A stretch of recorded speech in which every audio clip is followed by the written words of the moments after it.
الرحمن الرحيم واعبدوا الله ولا تشركوا به شيئا وبالوالدين إحسانا وبذي القربى واليتامى والمساكين.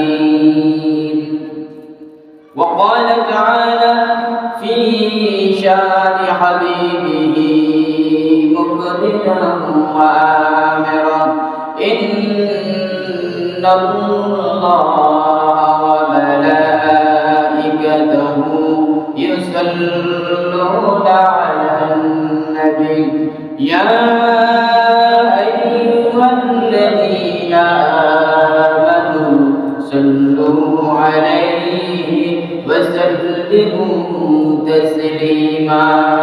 اللهم صل على سيدنا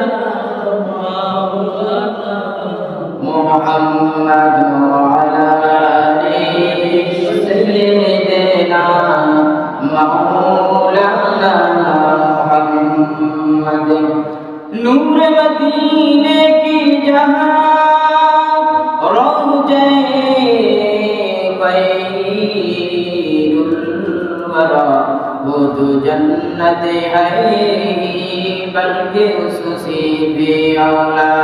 अल्लाहुम्मा सल्ली अला सय्यिदिना मौलाना मुहम्मद व अला سيدنا مولانا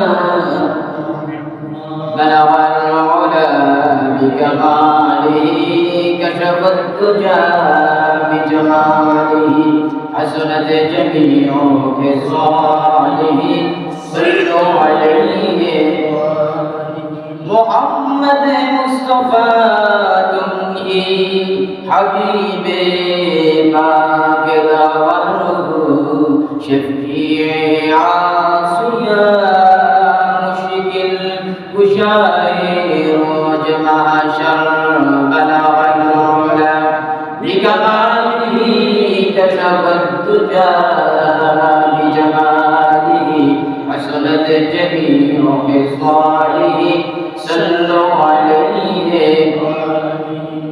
ये तेरी मेराज थी कि तू लम्हा कलम तक पहुँचा और मेरी मेराज है कि मैं तेरे कदम तक पहुँचा.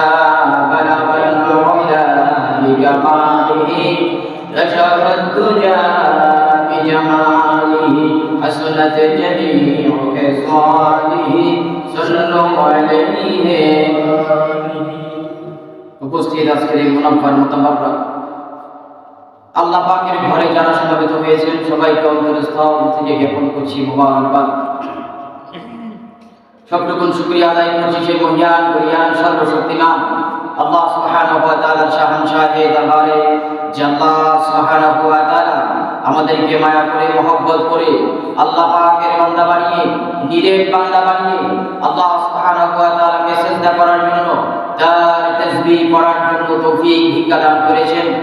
সেই জন্য হৃদয়ের সকল আবেগ অনুভূতিকে উজাড় করে দিয়ে হৃদয়ের সকল বন্ধ কপাট উন্মোচন করে দিয়ে একবার কালিমাতুশ শুকর এবং সুজুদ আদায় করছি আলহামদুলিল্লাহ। আলহামদুলিল্লাহ দরুদ আর সালাম প্রেরণ করছি আল্লাহর সৃষ্টি প্রধান আকর্ষণ এই বিশ্ব সভার সভাপতি সমস্ত নবী রাসূলদের মাথার উপর শামসুল হিদায়াত বদরুদ দুজা সদরুল উলা কাফিল ওয়ারা মিসবাহুল যুলামি জামিউল সিয়ামি আফতাবে নবুওয়াত শাহানশাহে রিসালাত সরকারে দো জাহান সুলতানে মদিনা হুজুরে আকরাম নূরে মুজাসসাম শফিঈনা হাবিবিনা মাওলানা মুহাম্মদ সাল্লাল্লাহু আলাইহি ওয়াসাল্লামের উপর আল্লাহ সুবহানাহু ওয়া তাআলা যাকে আজ থেকে ১৫০০০ বছর আগে কুল কায়নাতের জন্য রহমত বানিয়ে আমাদের ভাগ্যে নসিব করেছেন সেই নবী মুহাম্মদ সাল্লাল্লাহু আলাইহি ওয়াসাল্লামের শানে হৃদয়ের সকল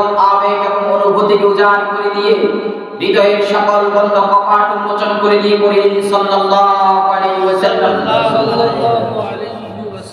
সম্মানিত হাজিরিন, আজকে সংক্ষিপ্তভাবে যেহেতু সামাজিক বিভিন্ন বিষয় নিয়ে আলোচনা করা হবে, তা আমি সর্বোচ্চ 15 মিনিট আপনাদের সম্মুখে আত্মীয়তার বন্ধন সম্পর্কে আলোকপাত করব। আল্লাহ পাক যদি তৌফিক দান করেন। আল্লাহ রাব্বুল আলামিন বলেন, ওয়া'বুদুল্লাহ ওয়া লা তুশরিকু বিহি শাইআন ওয়া বিল ওয়ালিদাইনি ইহসানা ওয়া বিযিল